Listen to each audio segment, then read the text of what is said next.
ஜீவவசனம் கூறுவோம், சகோதரரே சேர்ந்தே எக்காலம் ஊதுவோம். கர்த்தருடைய நாமம் உயர்த்தப்படுவதாக.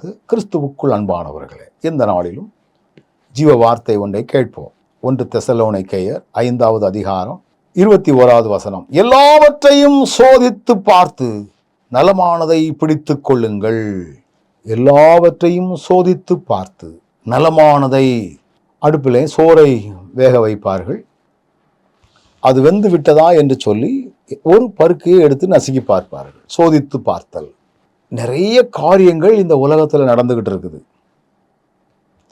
எல்லாம் நல்லதா கெட்டதா அதை சோதிச்சு பார்க்கணும்.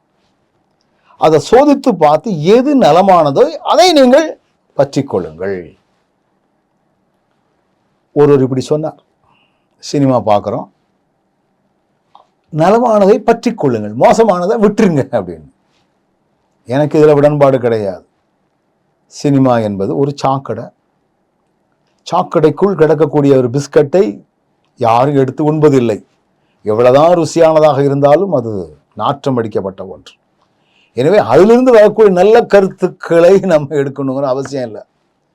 இன்னைக்கு நிறைய பேருக்கு இதில் உடன்பாடே இல்லை. அதில் என்ன தப்பு இருக்குது அப்படின்னு தான் நினைக்கிறாங்க. இந்த உலகத்தில் நம்ம சோதித்து பார்க்க வேண்டிய காரியங்கள் நிறைய இருக்குது.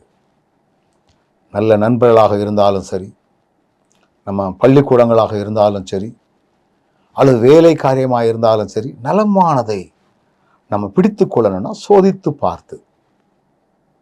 இந்த கம்பெனியில் போய் வேலை பார்த்தா ஒழுங்காக சம்பளம் கிடைக்குமா? இந்த காலேஜில் போய் படித்தால் நமக்கு எதிர்காலங்களில் நல்ல கேம்பஸ் இன்டர்வியூலாம் வருமா? இதெல்லாம் சோதித்து பார்த்து. இன்னைக்கு ஒரு பொண்ணு அல்லது மாப்பிள்ளை பார்க்கணுன்னா எத்தனை சோதனை, எத்தனை வகையான காரியம். அப்போ ஒவ்வொன்றிலும் நம்ம அதை பார்த்து நம்ம அதை பற்றி கொள்ளணும். ஆண்டவரே, நாங்கள் எல்லாவற்றையும் சோதித்து பார்க்கக்கூடிய மனநிலையை தந்து நலமானதையும் நாங்கள் அறிந்து கொள்ளக்கூடிய விவேகத்தினால் எங்களை வழிநடத்தும். கண்களை மூடுவோமா? நல்ல ஆண்டவரே, உடைய கரத்தினால் எங்களை வழிநடத்துகிறவர், நலமானதை பற்றி கொள்ள ஞானம் தாரும். இயேசுவின் நாமத்தில் பிதாவே, ஆமென்.